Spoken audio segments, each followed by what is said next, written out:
It's just so that Ian knows to start the recording, Dan. That's why we gotta say it.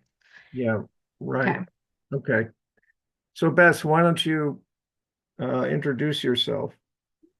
Hi, everyone. It's really nice to meet you all. So Dan asked what green and gray infrastructure are, and so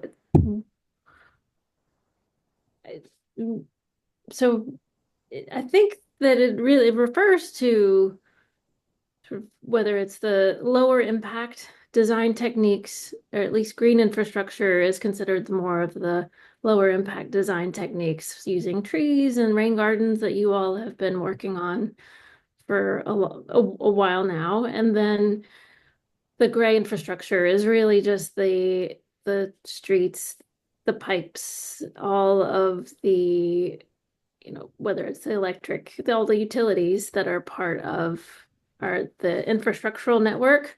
So that's what we consider green versus gray, which is the course that I've been teaching since 2010. So um, yeah, so it, I hope that answers that Yeah. question, Dan. It's so Well, it's really it's not anything too technical, but uh, well, certainly I'm a builder myself, so I have an appreciation for, to some extent, for gray infrastructure in terms of the new building design that is tight and also more healthy for you and the environment. So I think as things go on, we'll be talking more about this. And Lisa, thank you for joining us. Hi, everyone. Hi, Bess. Nice to meet you. you too, Lisa. And Carol Jane, thank you. Now we have a quorum. Good, good. Hello to everyone. Oh, hi, Carol. Good. Uh, we just introduced Bess Yates, our new member. Uh, and I'll just share a quick bio with her in the minutes, Carol and Lisa. Okay. Bess, can you also tell us, how long you've lived in Radnor, if you have any specific interests or other background in environmental activism? Sure. Yeah, so I moved to Radnor in 2008. Actually, from 2008 to 2009, I will say I was in Upper Marion over on King of Prussia Road, so within a few blocks of Radnor Township, and then moved on to West Wayne Avenue in 2009.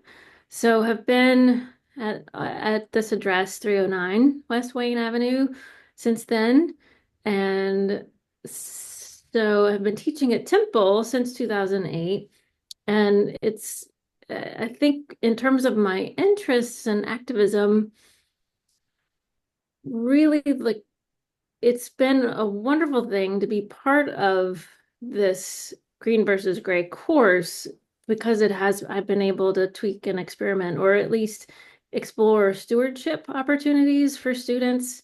So have gotten to know a lot of groups in Philadelphia and in some of Lower Marion townships greening groups. So that has been interesting to work with sort of volunteer groups, greening groups, and just to get outside a little bit more with them, with these students. And then so focusing a bit more on all the students have a stewardship project every semester, and then also an assessing and creating a sustainable landscape as part of one of their projects, kind of a project series. So that's one thing that we do in this. It's a general education class, so I do feel like we're kind of reaching students who might not necessarily be in science, similar to many homeowners out there who don't necessarily know the best practices. So hopefully they'll carry this forward into their kind of longer term sort of experience and longer term sort of kind of catalog of what they can do. So there's that, and then I also work. I don't work, but I help to lead a community garden out in Paoli. which we only have 10 plots, so it's not very big, but we do partner with the Chester County Food Bank every year, and um, they we agree to donate at least 50 to 60%, 70% or more. 70% or more is ideal, but we donate a good chunk of the vegetables to either the neighboring food closet, to neighbors, to the churchgoers that are next door at the Church of the Good Samaritan. Mhm. So that's been going on. We're in our seventh season. So, and I think every year is just a little bit different, whether the tomatoes grow or not, or, some years we get cabbages and some years it's a little tougher. We get more pests um, so, so those are kind of the two main areas of kind of where I've kind of put my time with Temple and then this community garden group. And so I would also say that my background, I have a background in arboriculture. I worked at an arboretum in Boston for 3 years and was able to kind of work towards being a certified arborist. And then I'm no longer certified as an arborist, but have that background. So love trees and just caring for them properly and planting them and passing on knowledge wherever I can about trees and tending them. Oh, well, that's interesting. If I could, I would like to send you a quick uh, data sheet about the trees that are potentially going to be cut down at Aronimink Golf Course. Okay. I'll I'll you'll see an email from me. It's just maybe you Okay. take it. It's a distribution of types of trees and their diameter, trunk diameter, and just Okay. are we correct in saying it's a mature forest or a even an old growth forest or not? Mm, You want to be accurate when we say things like that. I see. Right. Okay. So really, you bring so much knowledge and skill to this council that I see you as a great resource. Thank you again. Thank you all for having me. I'm really excited. Um, I don't see anybody from the public online. Um, Yeah, so, we do actually have a few members of the public Yeah, listed on there's six attendees. people. oh, they're here. Okay. Okay, I apologize. So let's hear from them. Just I would have anyone from the public, if they want to make public comment, to use the raise hand function so I can allow you to unmute. Roberta, I think, was first. Roberta? Hi, I would like to welcome, I'm Roberta Winters, 326 Williams Road in Rosemont, Pennsylvania. And I've been long involved with the League of Women Voters, but I'm speaking for myself.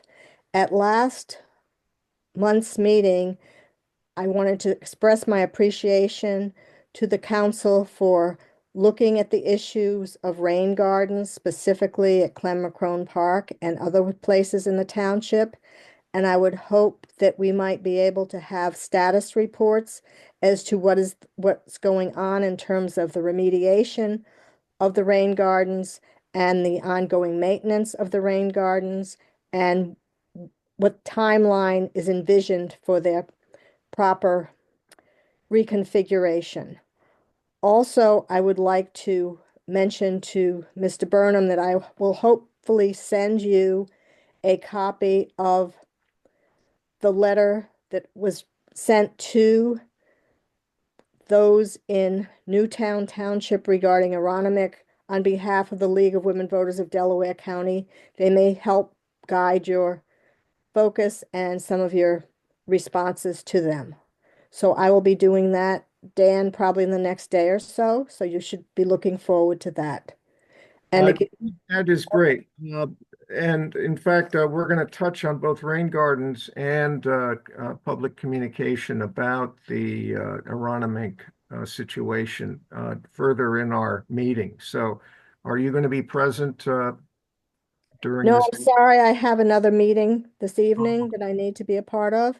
Okay. But please feel free to reach out to me. I believe you can find me easily online.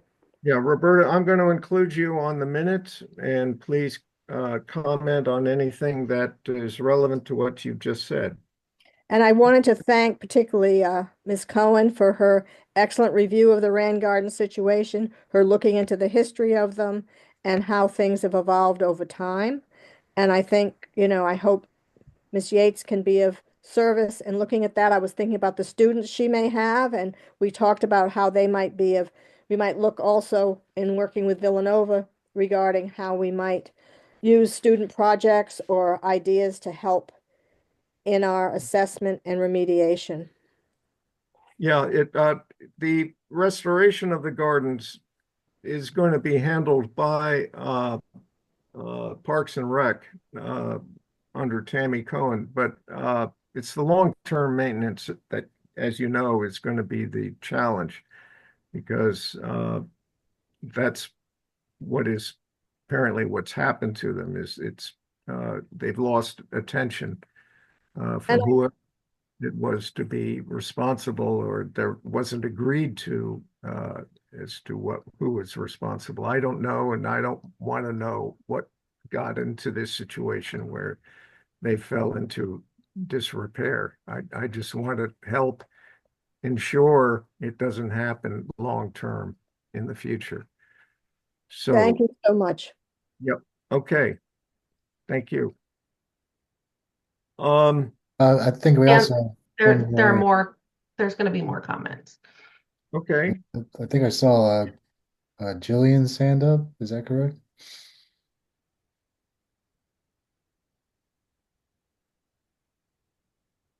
Okay, I was muted. Hello, yep.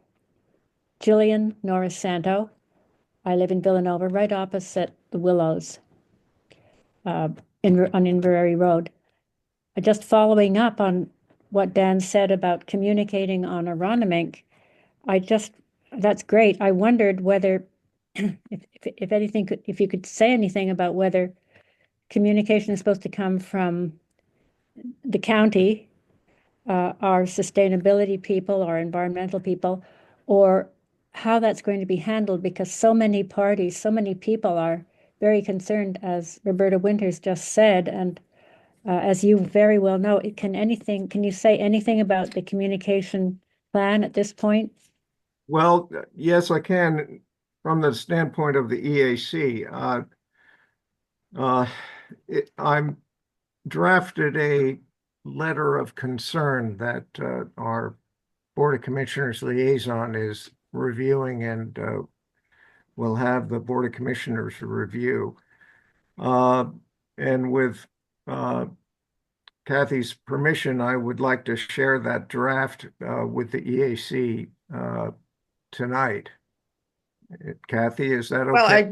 am I on? Yeah. I don't know if that's for me to say what you can or cannot do with Okay. your letter. I mean, that's up to you, Dan.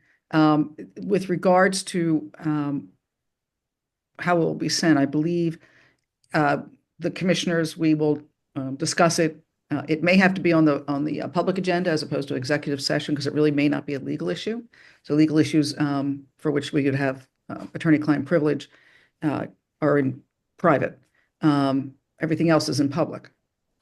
Okay. So, So I will share it with the council after the meeting, and with the understanding that it's not going out. I mean, your letter will not be the letter that goes out, in the sense that, to understand that. right, okay.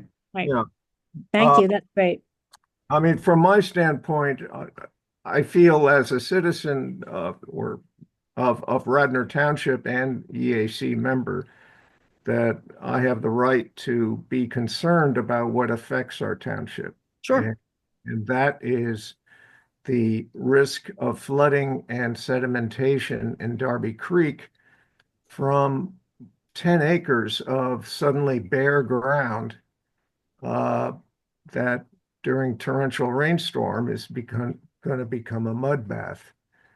And they have retention basins they're putting in but just like a rain garden, it's going to have to be monitored and maintained so they continue to function. Otherwise, yeah, our township is going to get a lot of muddy water.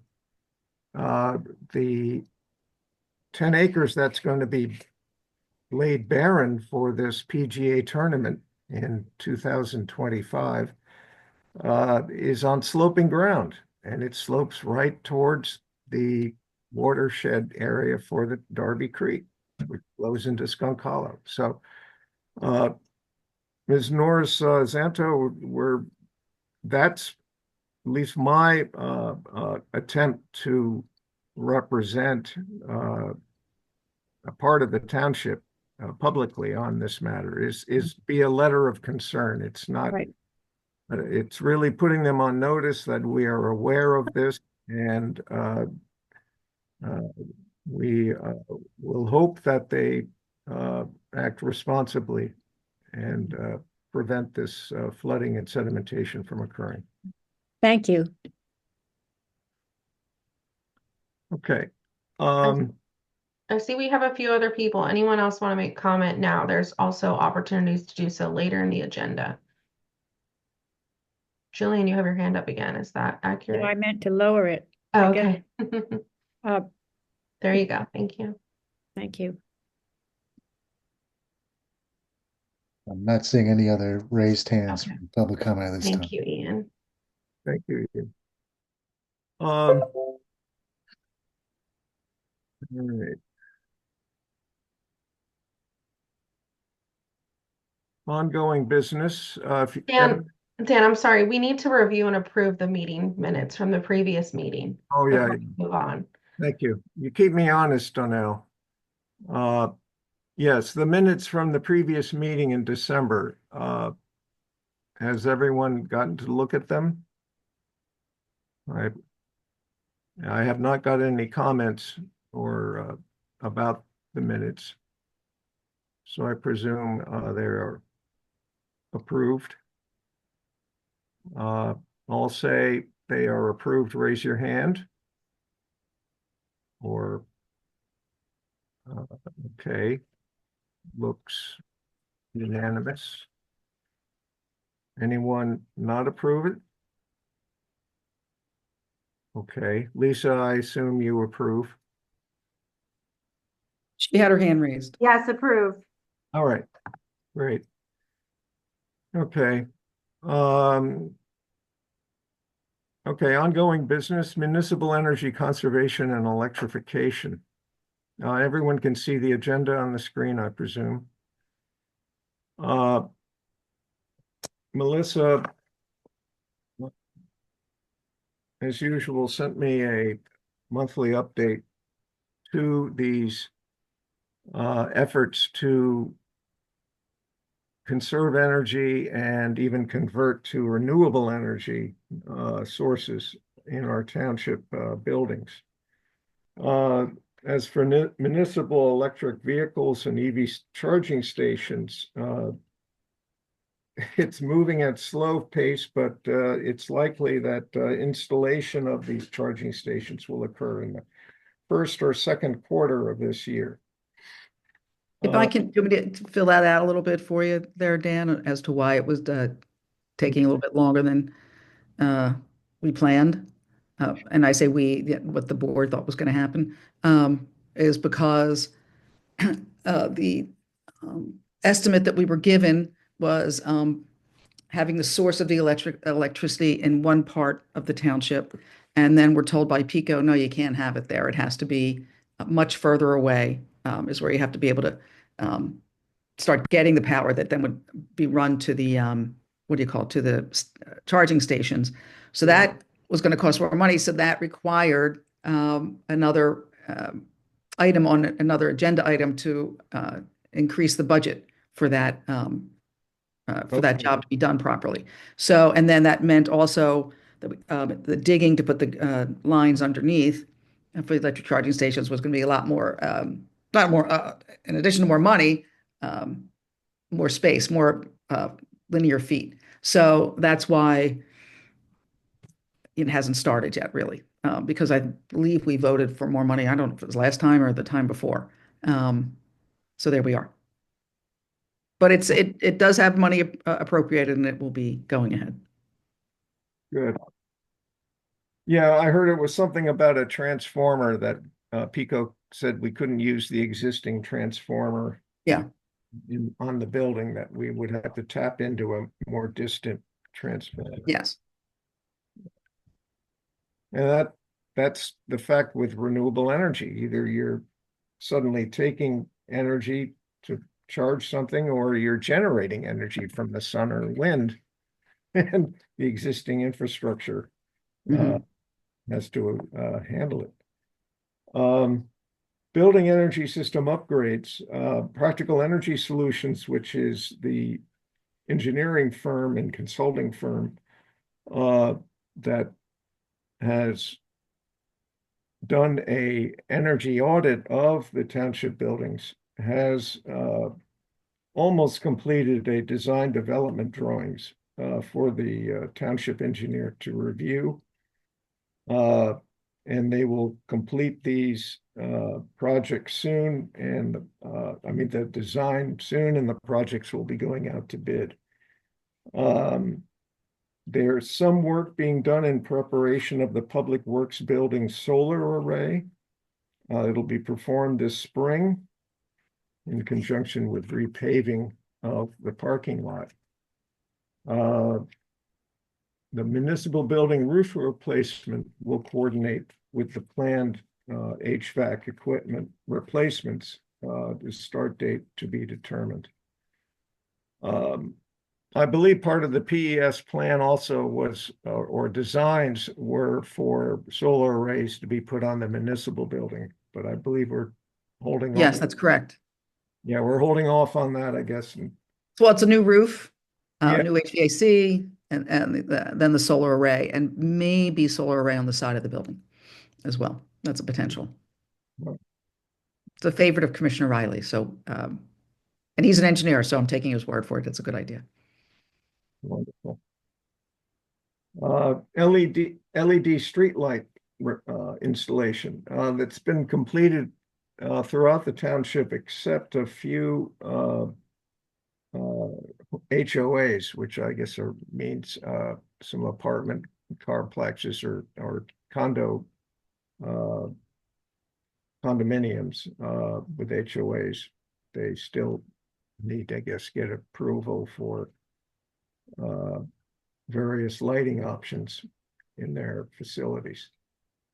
Now, this is interesting, is the fourth initiative, which really came out of the PES design plan for the township as a whole, is building energy use benchmarking. For those who aren't familiar what that is, it basically mandates that commercial buildings above a certain size have to compare their energy use with a benchmark rate that they can obtain online.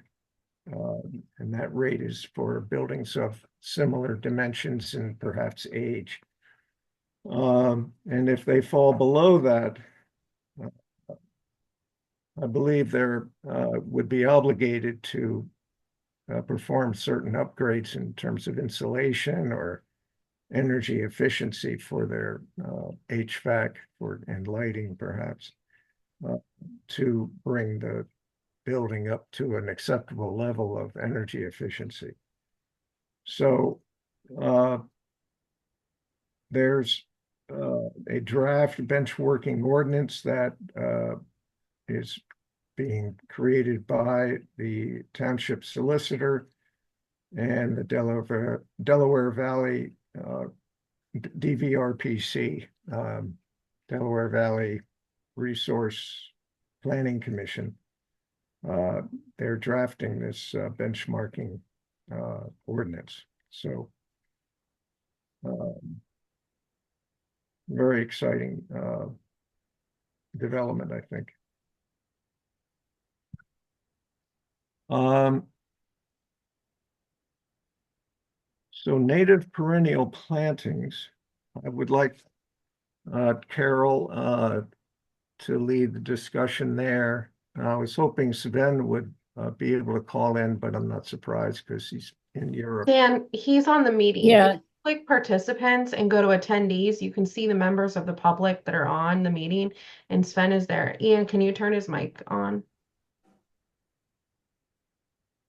Mute. Good. Yeah, my screen, I guess I don't have it on galley. So I don't show all the faces. Well, welcome, Sven. Hi. So since you have set this up as a webinar, of course, we the citizens like me, we can't present something in the presentation, but I can talk about the concept of the native perennial planting. So the good news here, and maybe if nobody has any questions, I just get going. Yeah. Well, we can you provide some background? Yes, I can do that. So I think about a year ago, we started a project here for the township to use areas which are currently not used by the township or by like mulch beds that we have in the parks to do more perennial planting.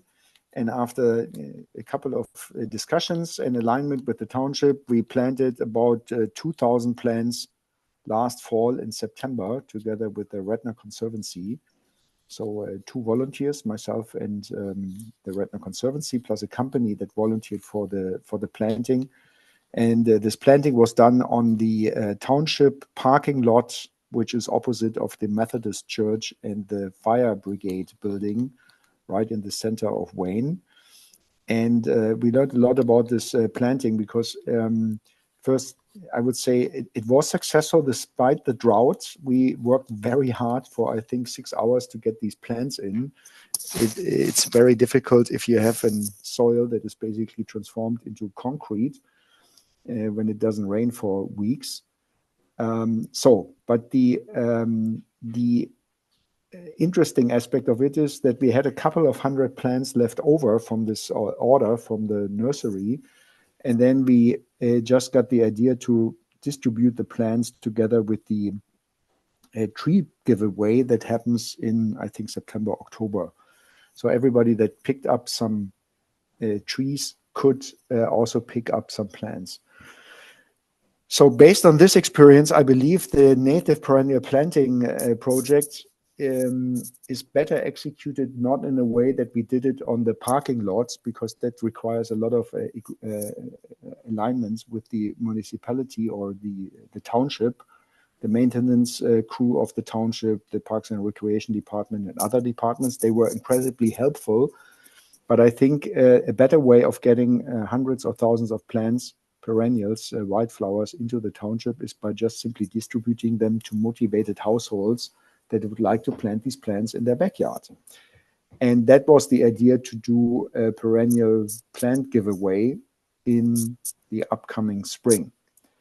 And we also have a budget for that for the EAC. It's around about $4,000. So with $4,000, you can buy most likely between 2,000 and 2,500 plants. And given that we had a very high interest last year for plant giveaways, the idea would be to take this experience that we now had with the surplus plant giveaway in fall and reapply this concept to the plant giveaway in April. So the basic idea is to take the budgets, buy as many plugs, wildflower plants as we can, and then do a plant giveaway exactly in the way how we did it in the fall. So what I observed there when we did the plant giveaway together with the tree giveaway is that there is no need, first observation, for repotting these plants. So if you buy them wholesale from a nursery, they come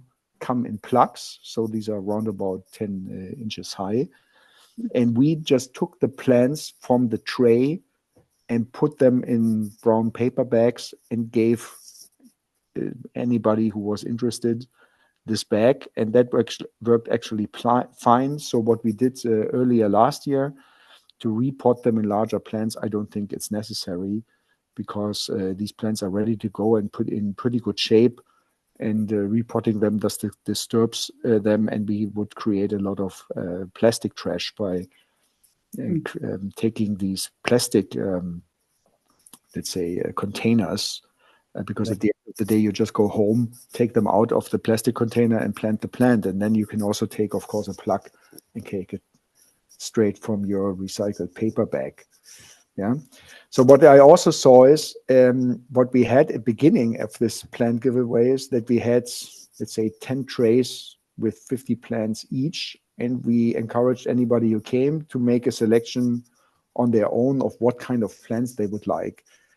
And what I saw is that this is, for most people, just overwhelming and sometimes confusing, because they don't know all the plants that we have. Then it's difficult to make the right mix.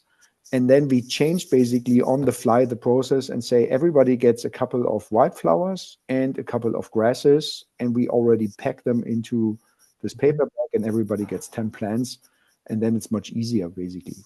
So the proposed concept is for every household that wants to get a plant, to give them simply a paper bag with about 10 mixed plants per household, though that's enough for 1 to 1.5 or 2 square yards of biodiversity. So we achieve our target of having different plants and different grasses, and it makes it easy for everybody to get these plants. What I also think is what would be a good idea is that each bag gets a leaflet explaining what kind of plants do you actually get, how do you plant them in a sunny spot or not, and how much do you need to water it, to water the plants. And then you can, of course, supplement this leaflet with other information about tree planting, the tree giveaway, how do you work with the township to get a street tree, and other topics that we have here on the agenda, of course, leaf blower information or street salt information. Yeah. What you can also do for fun is, of course, you can add a seed mix to give away just to have an annual. And I would also go back to Chanticleer that supported us in the plant selection for this parking lot planting, not only to basically revisit their plant selection here for this giveaway, but also to do some co-branding for them. Maybe we can get even a bigger budget. And that is something that I think would work pretty easily, because what you just need to do as a preparation, you order the plants, you take them out of the tray, put them according to the mix, basically design into the paper bag, and then everybody can drive up and gets their bag with plants. So that's Sven, based on your original email a month or so ago, for $4,000, we potentially could get up to 2,000 plugs of perennials and grass. Yeah. And if you put then 10 plugs per bag, that's 200 households could be supplied. Yeah, that's right. But I think, let's say that's back on the envelope calculated. Of course, you can also buy plants that don't cost $2 a plant, but cost $1.10 or $1.40. And that's something there, I think, where we can see whether you get now eight plants per household, so that we get to 350 households. So either you optimize for the number of plants or you optimize for the number of households. But I think that's something that we can see. So I'm Okay. Any comment from the EAC on this? Dan, do we know the date for the plant giveaway? Has that been determined? No. And it was in April, about mid-April last year. Unless there's a reason to avoid May, we could do it in May if we don't have the time to get organized around this. What do you think, Sven? Does it matter really? April versus May?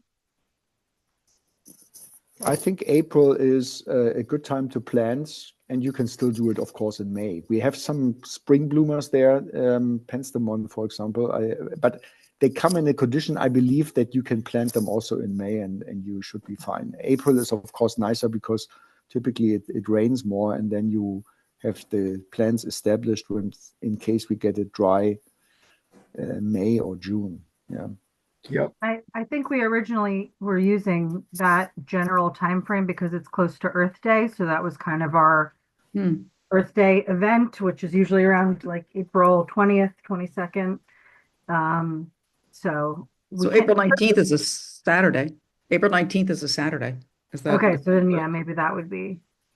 No, that sounds good. And then I know, Dan, you suggested a place to order them, but I don't know, Sven, the place that you ordered them for when you did the plantings, were you comfortable with that place, or do we need to explore another source? Yeah, I saw an email that suggested a different nursery from the New Moon Nursery in New Jersey. Right. I worked with them before. They always deliver top-notch quality plants, and they are nicely packaged. But I believe if we find another nursery that also has the same quality and an attractive price, of course, we can work also with two nurseries. I have, Pinelands Nursery came across my computer. They're in New Jersey as well. I think at this point we need to have a team. Carol, are you still interested in working? Yes, I can work with Sven on this. All right. And I guess to come up with a nursery and a schedule when to purchase them, and mobilizing a team to bag them, and you said some literature would go in with the bags, Sven? Yeah, I would explain, since of course the plants don't come in this bag with a label, we could do a little leaflet saying you get these 10 plants. Here are the names of the plants, how they look like if they are, let's say, grown-ups, and how would you plant them? Because the easier you make it, of course, the more successful you get. That's great. And Dan, you said that you're set up that if you would be able to store them? Yes, I could do that, and also offer my backyard for bagging them, like we did at Margie's Okay. last year. So I'm right at 414 North Bellevue in Wayne, right up from the train station. All right. Well, Sven, you and I can follow up on a plan as far as what nursery, which plants, when to order it, and everything else. So let me just throw in here. The money's appropriated through by the Board of Commissioners through the Township. You might have to speak to Rick Foster about if there's a place that we have to use or anything like that we're contracted with. I have no idea. Or I'm happy to talk to him about it and get back to you, whatever works for you. That would be great if you could do that. Yeah, I figured. Okay. We I didn't will have ask. to do that previously, even though we had township funds. So You but did it'd be not. good to know if they have a better rate. Yeah, and well, also if it's a place that you like and rely on, maybe it's a place you don't really care for. So I will ask him what's the deal. Okay. Well, you don't think we're obligated to use Ricky's supplier? I don't know. Oh. It was mentioned to me. It was just mentioned. Oh, well, we'll get the flowers from, and I couldn't tell you the name. I don't recall the name of the place, and I just thought, well, let's just see about that. We'll see who we have in mind and what we're required to do or not required to do. That's what I'm telling you. Yeah, if you could just let us know, Kathy. Kathy, and then we'll take it from there. Thank you. Yeah. Thank you. Okay. I can help with the flyer or the leaflet. Who is that? That's Bess. Oh, Bess. Thank you, Bess. Oh, excellent. Yep. Can you tell me how many? I know the other plantings you give away are they trees. I think is that right? At the same time, what originally the giveaway is what? Not the plant, not the native perennials, but what? The Radnor Conservancy does a tree giveaway in the fall. And so this is not combined with them. This is a different thing. That's yes. Right. Yeah. We've done plants, at least in my experience. So we will be giving away plants plus the flowers? No, Is that the, right? the plants are the flowers. No, I There's- meant, in other words, it- whatever was normally given last year, we'll be doing that plus these native perennials. Is that right or wrong? I had suggested that, and Sven made the valid point that if we also do what we did before with Margie, it's a lot of plastic plant Hold on. that we have to We refill. keep saying flower and plant. It's one giveaway. The native perennial plantings are the flowers are the plantings. It's Yes. just one set of plants. Okay, Right. Last year we gave away just like 3 or 4 different kinds of plants. There was a tree giveaway that was totally separate. So Well, there's that's- not Understand, two please, let me things. understand this. Let me understand this. And this is a budgetary consideration. So last year you had a plant and or flower, a plant giveaway, and that came out of the EAC's budget. Is that Yeah. right? yes. All right. So now, my Yeah. understanding is that that money will not be used, whatever that money was, for the plant giveaway in April, but rather the $4,000 that's been appropriated specifically for the native perennials. Is that correct? That is what Sven is proposing, because Yes. he made the valid point that what we did yet last year with our own funds, we bought from New Moon Nursery Mhm. actual plants, small plants, perennial plants in Okay. plastic pots that had to be repotted into individual pots so they can be given away. Okay. And that's a lot of plastic. So he advised that we not go with that route, that we go entirely with these grass and perennial plugs. Yeah. But then it's exactly the same type of thing that we buy. It's trays of 50 plants, and the plug is just an expression that's the smallest size of a plant that you buy. It's called a plug. Yeah. Yeah. And then we took out the plug from the tray and put it into a plastic container and put some earth around it to soil to have it look like a plastic pot, yeah, that you buy in a nursery. But of course, that's not necessary, because the people anyways take it out of the plastic pot and put it into the ground. So, Right. and since we bought for this parking lot planting exactly the same type of trays, 50 plants each or flowers each, and we put them into the ground. And then when we had them left over, we had so many leftovers that we said, okay, how do we make use of these plants? We just said, okay, in 2 weeks is the tree giveaway. We just give everybody who wants to put a tree in the ground a couple of plants, and that worked perfectly fine. Yeah. And how are those plants doing now? Will they bloom, the ones that were in the South Point parking lot? It all depends. I would say if we had, so we will see, because we had no rain. So we had no rain for 4 weeks. Then we put them Yeah. into the ground and we watered them heavily, but it still didn't rain for the next, I would say, 2 or 3 weeks. Mhm. So the township came and watered some of the plants, but I would say we will have a churn rate there of plants, because it was an unusually dry fall. Okay. And that's also the reason why I believe if you give it to any household that is motivated to put them in the ground, they will most likely water more than we could do. I'm just looking forward to seeing them. That's just what I know what I'm going to see. That's all. But, I'm sure we will see some. Yeah. great. Okay. All right.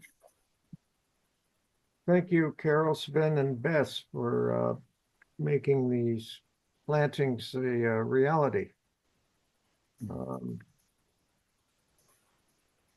Okay.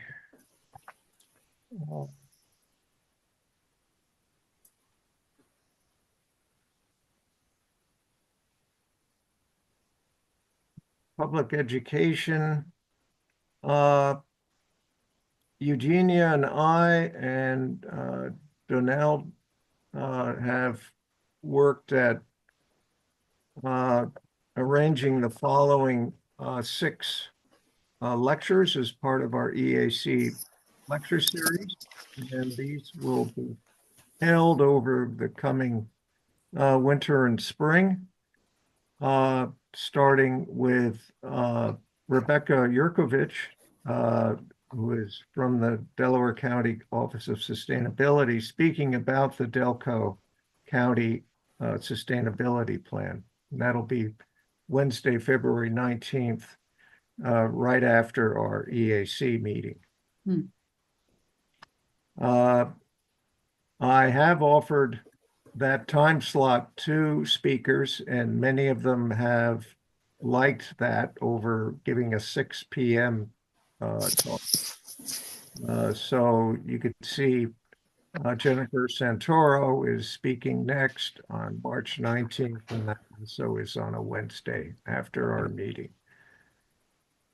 So from our point of view, if we can stay another hour, it helps us because we're already in the building. And people, to some extent, are still able to put in the time between 7 and 8 o'clock.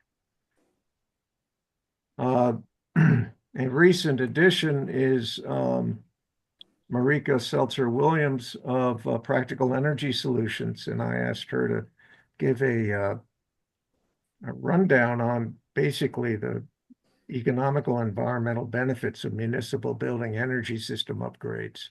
So this would probably focus on upgrades planned for our municipal buildings in our township, but perhaps also the actual performance of other township buildings before and after the upgrades that were designed by Practical Energy Solutions.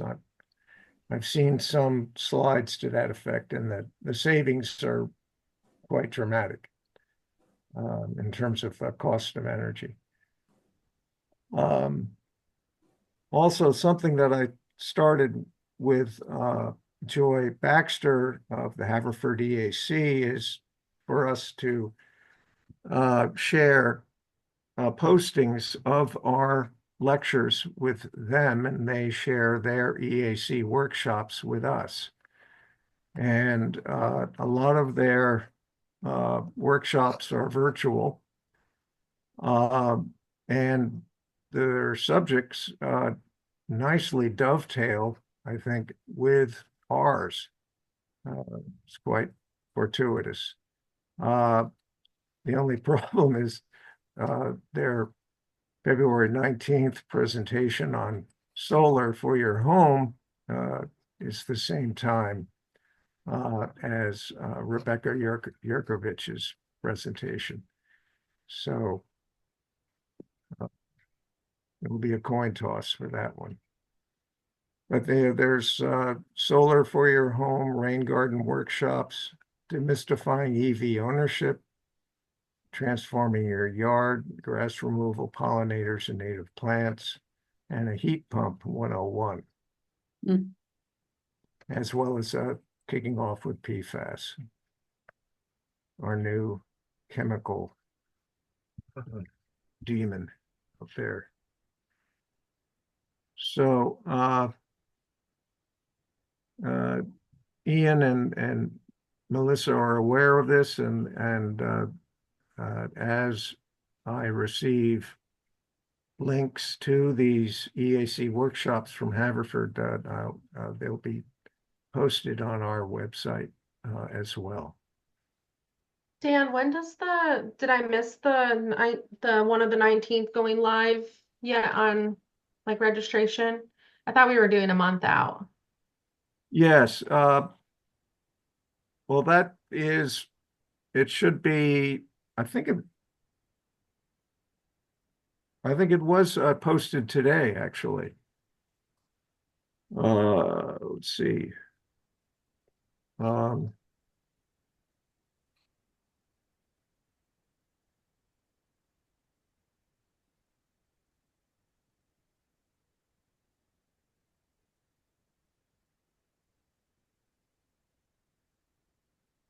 Yeah, I don't see it quite Yeah, yet. when you go to the EAC page and then click EAC lectures, It's just the previous recordings.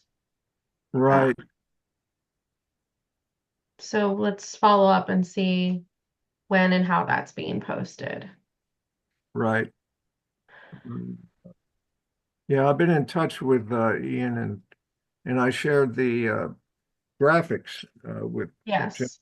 with Melissa and Ian. So, all right. Well, thank you. I'll Mhm. look at that. Mhm.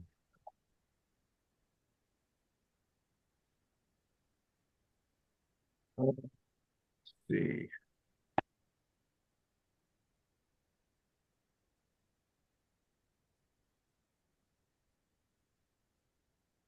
Um, Other fora or for getting the word out is the Radnor News Community Newsletter.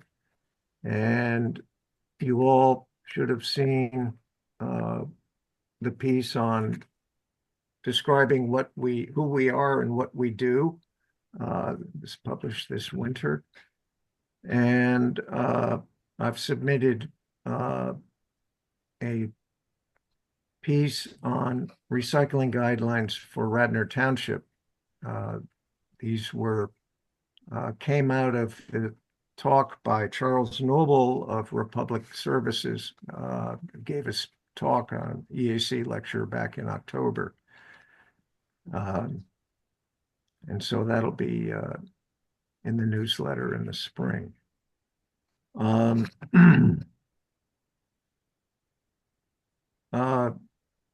Suburban Life had Pope, what was her first name? Her piece on English ivy that came out this fall and was really well constructed piece of promoting the removal of English ivy from trees and the ground. It's a really very invasive plant. So I'm asking all of you, maybe after this meeting or at this meeting, if you have ideas for other topics to be posted either in the Suburban Life or the newsletter, in Township website and other electronic media. So please think about what else we can do to inform the public of environmental issues and ways to address them. I think an easy building on using the recycling lecture for a piece, I think an easy way to have content would be to have note takers during our lectures, because if these are interesting enough for lectures, some of them, not all of them, but I think many of them could lead to good short pieces.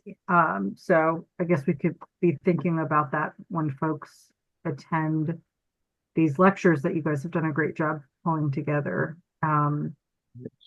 Summaries of those could be good content. Yep.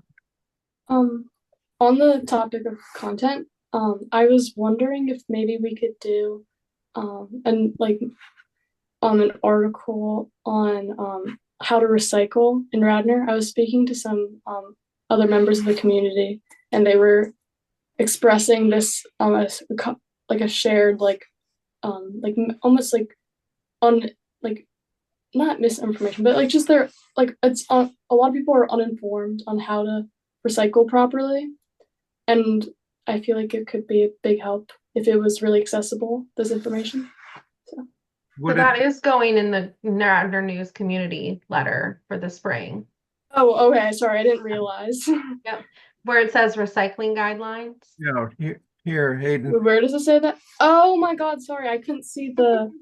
Okay. Oh my God, yeah. Wait, I totally couldn't see the plan for a second there. Okay, my bad.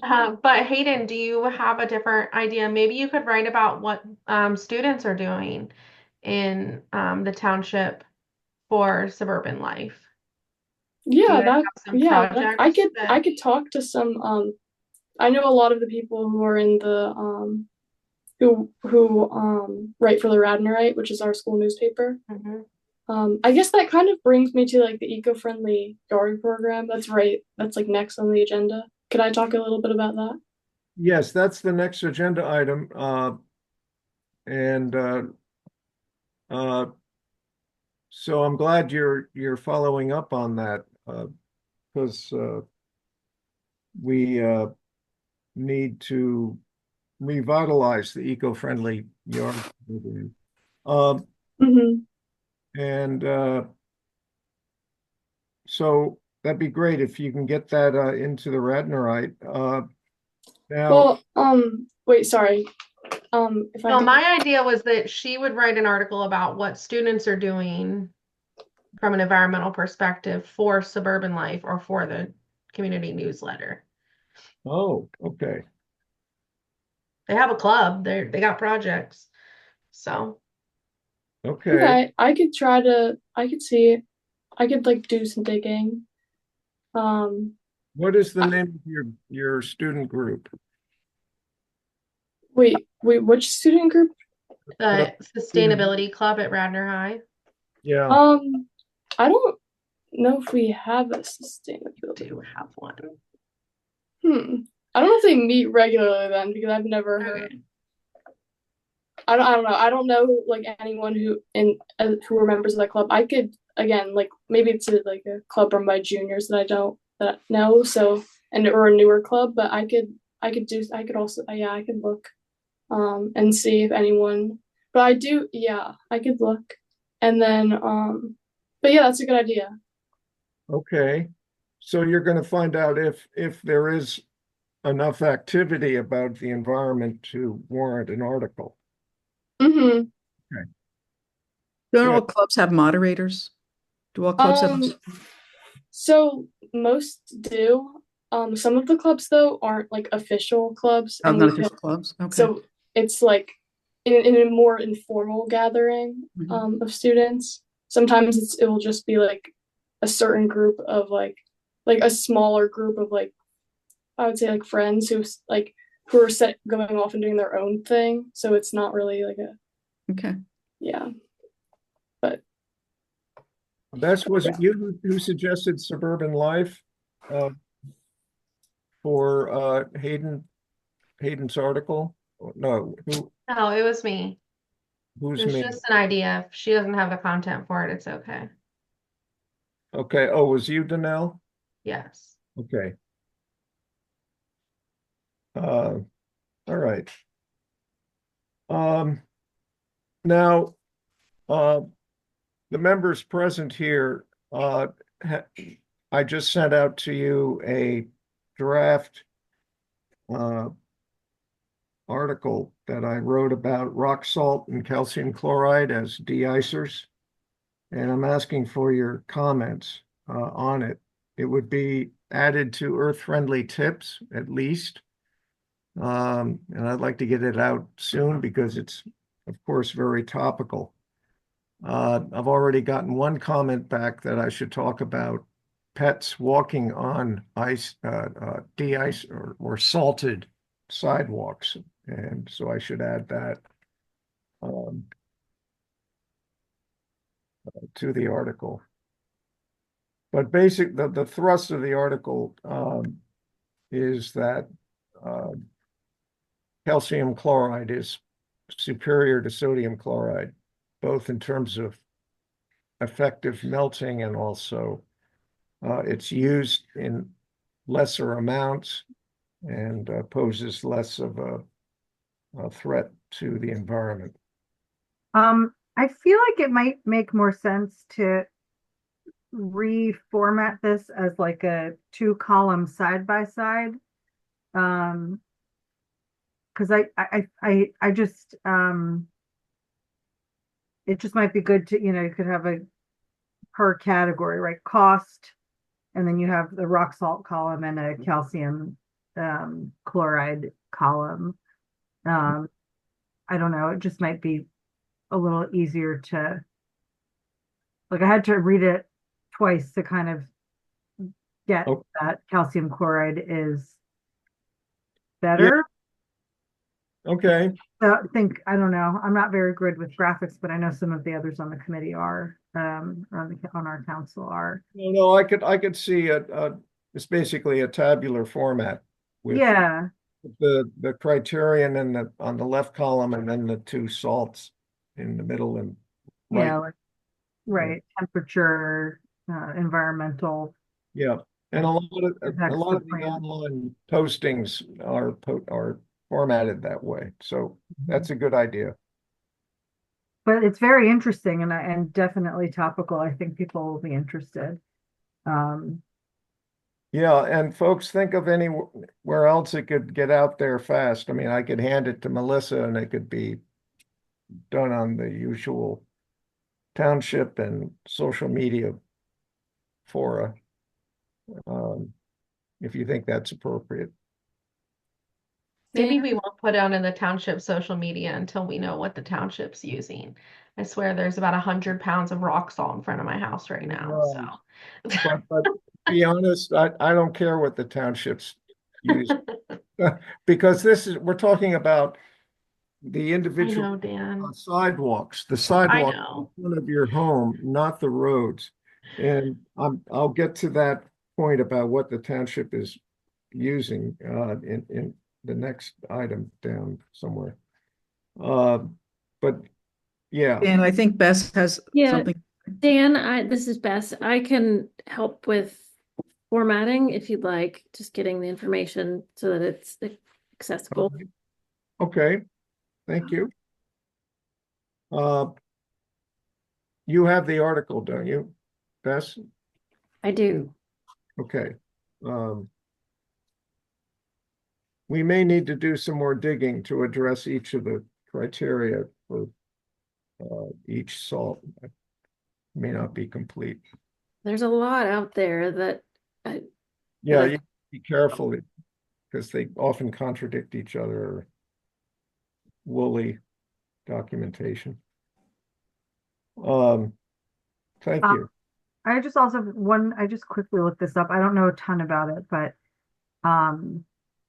Oregon uses magnesium chloride instead of salt. I don't know if that's a option or a cost-effective option out here, but yeah, it's a quick look into that. right. I did see articles on magnesium chloride and the cost is a big problem. And certainly, Lisa, if you want to look further and present a case for magnesium chloride, fine. I went down to Do It Best Hardware, which is the only hardware within 10 miles of my house now. It's not that bad, and all they had was rock salt, calcium chloride, or a mixture. They didn't have magnesium chloride. So availability is also a factor. All right, well, thank you, Bess, and all for comments. Eco-friendly yard program, again, we need to get that advertised, and Hayden is under that. Wait, can I just add something real quick? Yeah. So I reached out to and the editors of the Radnorite, and they said that they don't do like announcements usually. So I was thinking of going to either my school, going to my school principal and seeing if he would post the leaflet on the either the school Instagram, or maybe if he could get in touch with the people who run like the RTSD Instagram. I feel like that would reach out to allow more people to see it anyways. like a wider like yeah, because there a lot of people do follow the township Instagram, so I feel like that could help advertise it. Okay. Um, so you said either the RF, So, yeah, there's their RTSD Instagram, and um there's also the Radnor Township School District, which either one it would be easier to post on the Radnor School District one because I know who runs it, but I could definitely figure out the RTSD one as well, and I think that would yeah that would help a lot. the RTFD, Radnor Township School district, School yeah, District. like yeah. Okay, yeah. Hayden, I would think of it less. I don't know if you want to go back and talk to them again about an article. It doesn't have to be an announcement. It can be like an article about what an eco-friendly yard is, or like why you should have one, and then say that you can get recognition from the township. Um, if you care to go down that path again, we're not asking for like an announcement about it. You can turn it into like a story and an educational piece. Okay, yeah, I Yeah. could talk. Yeah, I think I'll see if they've done. I'll see if that like fits into one of their categories. Like they have like different types of like publishings that they do. So yeah, I can see. I don't. I personally don't like. I've never written an article. I'm sure I could like, figure it out. But yeah, I know a lot of people there, so maybe like one of them would be one I more mean, experienced student would be. yeah. There's an article that Finn Ryan wrote about the mission to clean PA's drinking water. Mhm. Like this is in that same, idea to spread information about environmentalism. So hopefully they get the idea and you guys can, we can provide you with the information. Okay. Yeah.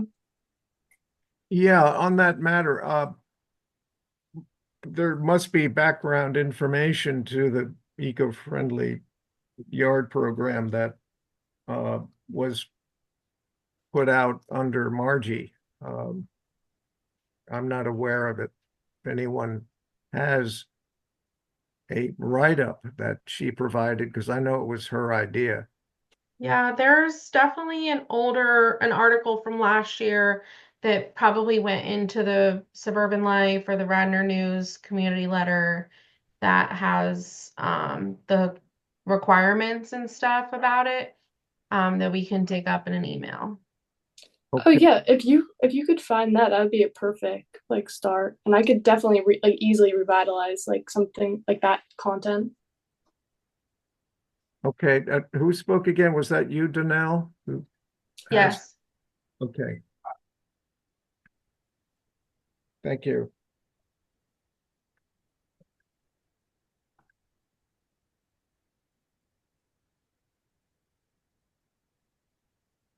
Okay. I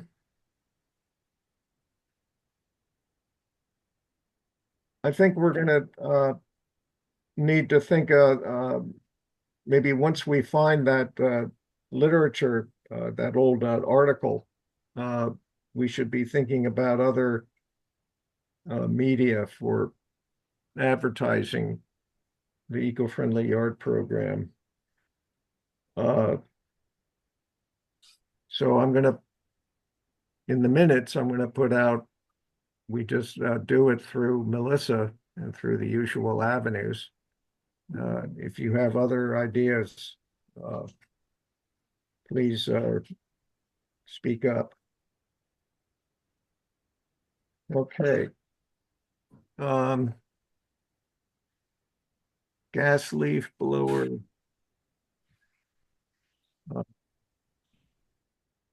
Phase out.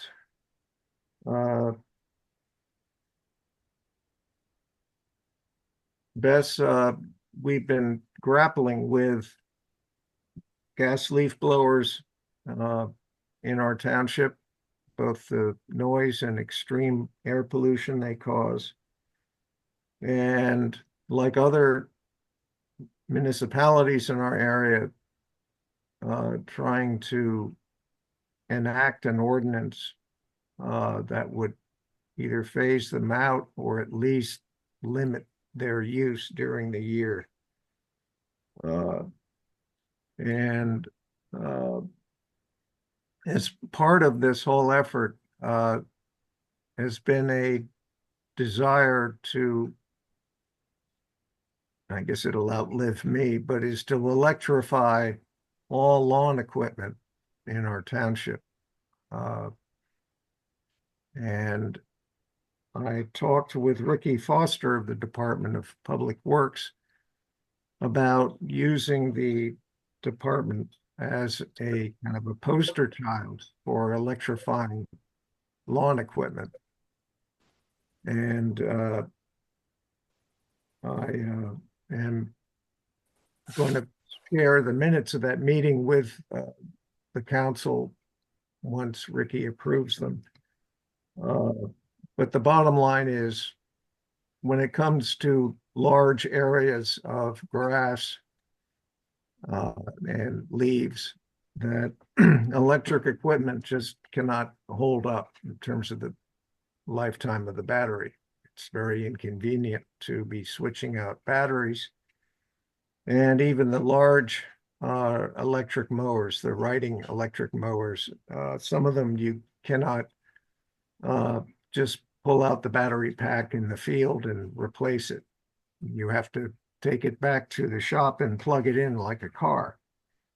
So if it only works for 3 to 4 hours, it's only giving you half a day's of work.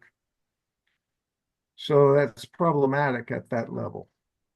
So I'm not optimistic that we could use the Department of Public Works as a example of the utility of electric lawn equipment. It's going to have to be done through maybe the with the township's blessing is somehow either putting it in ordinance or heavy advertising of the benefits of electric lawn equipment for residents. I'm going to jump in here. Yeah. I think that, you can't compel residents to do something the township isn't doing itself. Well, and so yeah, it's bad. It looks bad, and it is bad. So I don't know what the horizon looks like for electric equipment for landscaping. But I think that we have to find that out more than and give them information on this is where it is, this is where it's going, and a timeline for when it's realistic to be able to adopt it somewhat or adopt it partway. Use it for the leaf blower is the loudest thing that for certain areas you use leaf blowers, and we'll start to give it a try. That would be my recommendation. And because people would rightfully complain, what do you mean we have to do it and you're not doing it? So you have to work it around it that way. I don't know. Bess, do you know what the current status is? Do you see anything around Temple, what they're doing, or?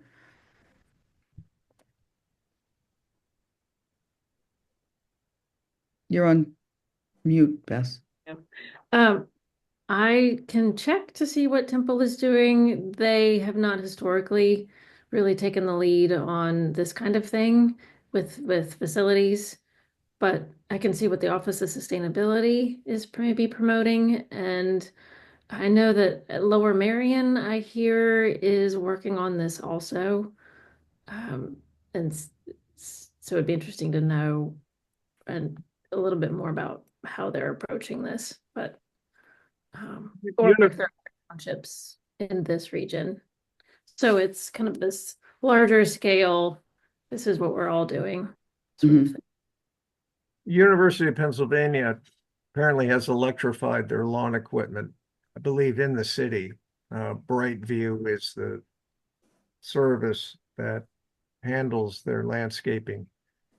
But I think like Narberth Township or Borough, it's a small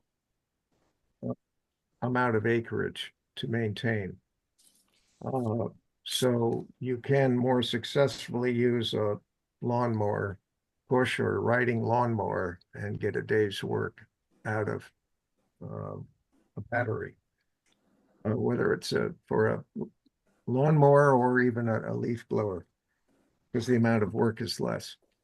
But I I agree with you, Kathy, that I think maybe focusing on gas leaf blowers, both at the township level and community level, would be certainly a big improvement if we succeeded. The part of the issue, I think, with people and the leaf blowers, they're generally not thinking about the pollution, but although there it's huge, that is really huge, but it's the noise that people first notice. And so, and people complain, my kids are taking a nap and people are coming by and you're, whatever, using these leaf blowers. Is there any kind of muffler thing that can go on a leaf blower? That the point of a muffler is to muffle the sound, right, of the engine. Right. Good question. I don't know. I think if we were to go after leaf blowers, we could possibly go after weed whackers as well and electrify them.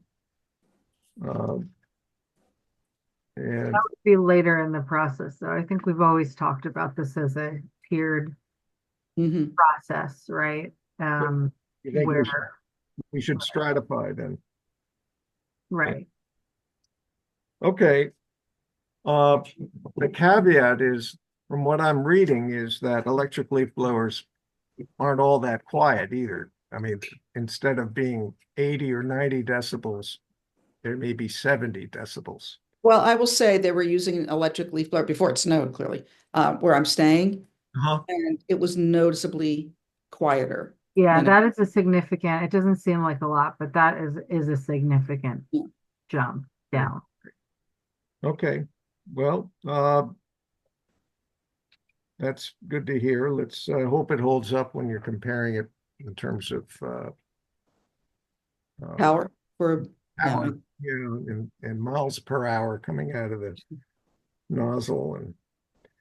And but again, decibels are multiples of 10, so 70 is tenfold less, I think, than 80 or something like that. It's like the Richter scale. I may be wrong. But anyway, please comment on my minutes meeting with Ricky Foster when you do get them, because my hope is the township could go ahead with at least phasing out leaf blowers, and this would help our cause with convincing the community. Let's see. Okay, new business, the perennial seed library. I know, Carol, you've been working with Anjana on setting up a seed library. Well, I can give you do you have the photo that I sent, that Eugenia sent us? Yes, it shows. It's right here. So Eugenia sent this photo to members.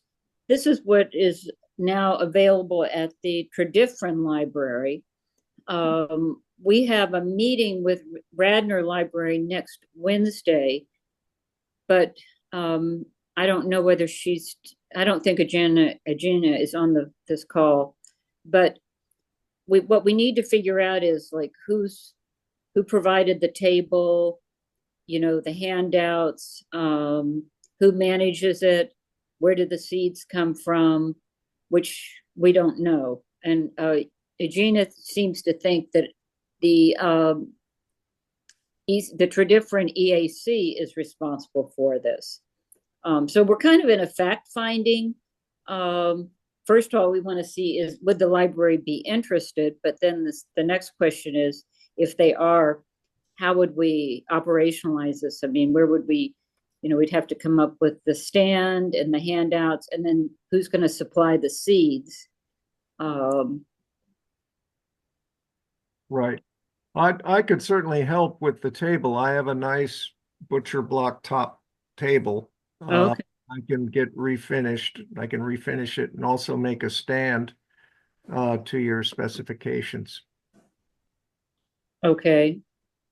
Well, I'll know more after first of all, if the library's interested. There was also the thought, is there a garden club that's connected to the Radnor Memorial Library? So if that was the case, would they also want to partner? Because again, we're going to have to figure out, where did these seeds come from? Angela said she would share a few of her seeds, but she can't be responsible for supplying them on an ongoing basis. There is a Wayne Community Garden that does decorate the library for holidays. Okay. So let me just, I think it's Evie Gingrich or something is her name. Okay. I mean, I think it's a great idea. It basically says it's closed for the season, so it's seasonal, and it's going to be opening up. I believe it's in February, March or February, that they'll open up again. So we need to first of all see if there is an interest, and then maybe go over to the Dredefren Library and get more information from them on how it's managed. But I mean, they do a very nice job. They're really nice graphics and information, and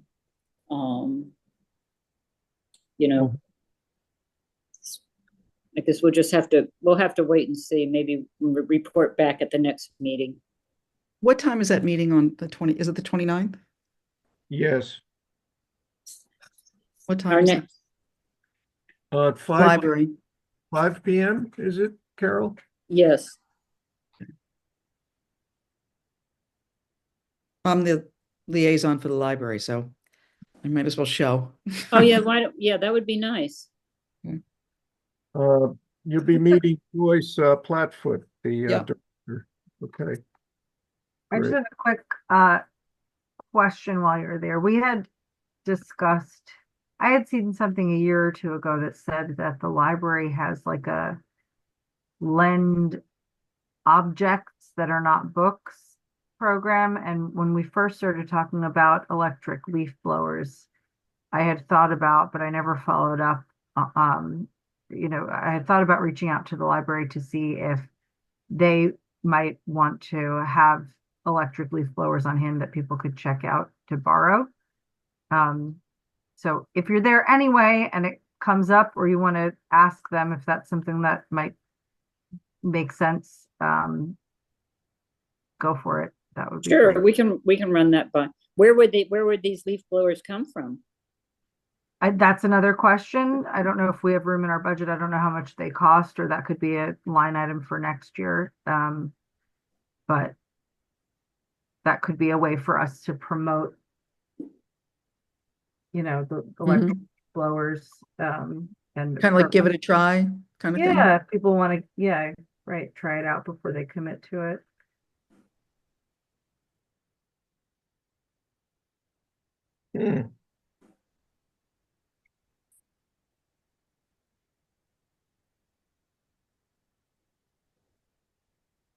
Great idea.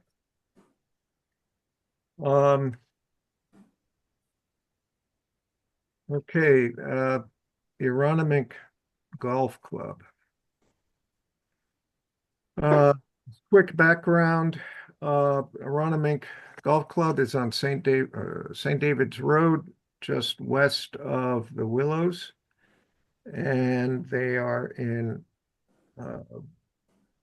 Newtown Township, and they are planning to clear cut 10 acres of mature forest to make way for a temporary parking lot on their grounds for a broadcast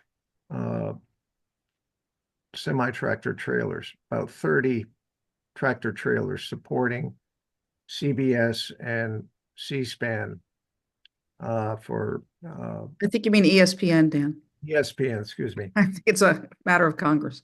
Oh, Yeah. who knows? Right, for broadcasting the PGA tournament, which would take place in May of 2026. The parking lot would be basically gravel laying on top of ground that had been grubbed. That is, all of the roots of plants and trees would be removed from the ground. Raising the question of how much topsoil is left after this. After the tournament, which is only about 5 days, the gravel would be removed and they prepare the ground somehow for planting of native grasses and trees, although they said they're not going to replace the 800 trees with 800 new saplings. They will probably plant trees elsewhere on their 300-acre property, but not entirely on the denuded 10 acres. So, as I said before, our concern is the risk of flooding and sedimentation in Darby Creek. And so we're working on handling this problem. I'm working with Kathy on this and to hopefully get a statement from our township about our concerns. Any further comment? Okay.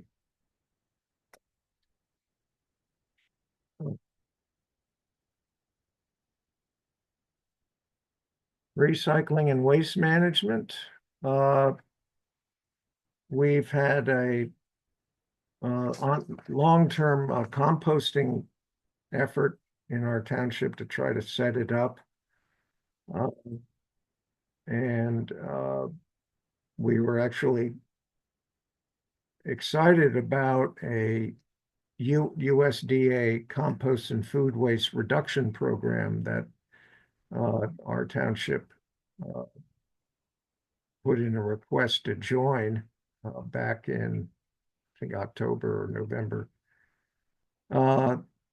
which would have given us financial help in setting up a composting facility and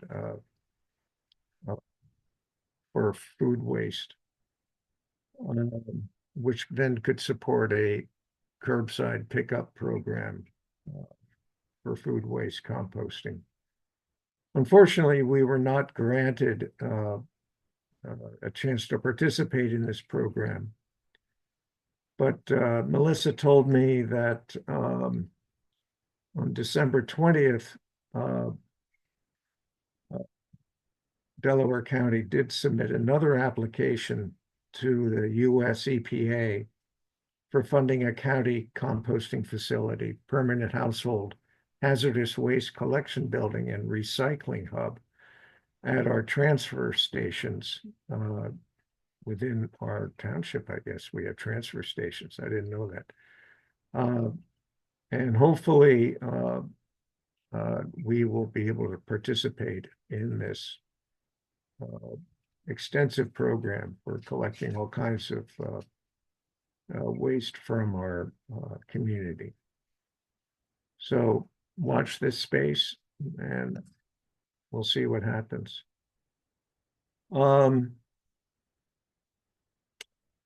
Let's see. Use and generation of electricity from renewable sources. I remind everyone that we, as part of our EAC lecture series last year, or maybe the year before, we have a recording of a presentation given at the township building called Beginner's Guide to Solar. It's on our EAC website. And also to remind you that on February 19th, there's a Solarize Delco webinar presented through the Haverford EAC, and that's going to be in the minutes and was also in the agenda tonight. One thing I want you all to start thinking about is the idea of getting folks to purchase renewable energy certificates. That would support wind and solar powered electric suppliers, ideally in Pennsylvania, if not elsewhere in the country. So I'm going to have that as a future discussion topic. I haven't researched this area extensively, but I hear there's a lot of pitfalls where you purchase certificates, but they may not go to the good that you expect them to be going. So we need to do some research on that and see if it's worth putting out communication on this topic to the community. The other thing I'm following is community choice aggregation contract with Jewel Community Power that several boroughs are participating in. This is basically where communities form a, I guess it's like a power purchase agreement with through a power company to purchase a certain percentage of renewable energy. So citizens in those communities would have the choice of opting in to this contract or opting out and going with a contract, a supplier of energy of their own choice. So that is something that to be watching. Maintenance of rain gardens in the township.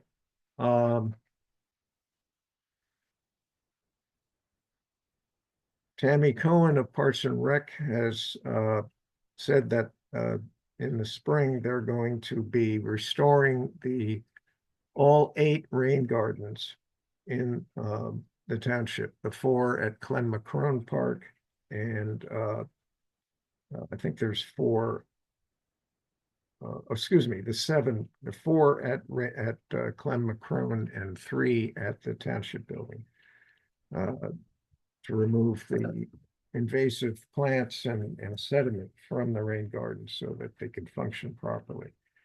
And as I've said before, long-term maintenance of these gardens is going to be have to be instituted, and several people spoke up about ways to go about that. So I thank you for that.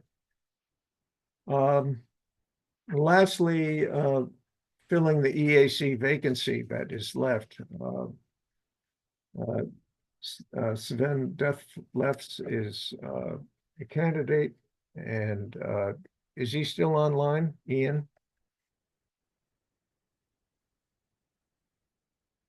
Yeah. I'm still here. Then. Sven? Yeah, I'm still here. Hi. Do you want to talk at all about your candidacy for joining the EAC? Yeah, I think it's in the making for a month, I have to say, because so far we haven't been able to get into this interview that is required. It was scheduled actually for next Tuesday, but I'm in Europe next week somewhere, I think. But so far I was always traveling for business during these interviews. So we need to find a way how to do the interview. Yeah. Perhaps in February? Yes. Let me just see. I think it was scheduled, yeah, for next week. No, it was last week. So there was a scheduling difficulty, but I'm still hopeful that we overcome that. Okay. All right. Yeah, I mean, if we're allowed to meet online occasionally, this will certainly help attendance, especially for someone like you who travels a lot. Sven, how's February 10th? Yes, that should actually work, I think. That's the Monday, yeah. Yeah, that would be Board of Commissioners in an executive session. Mm-hmm. Right now, Township. So I can ask Peggy to put you on for that day. Yes, I'm in contact always with her about that. Okay. Good. Yeah.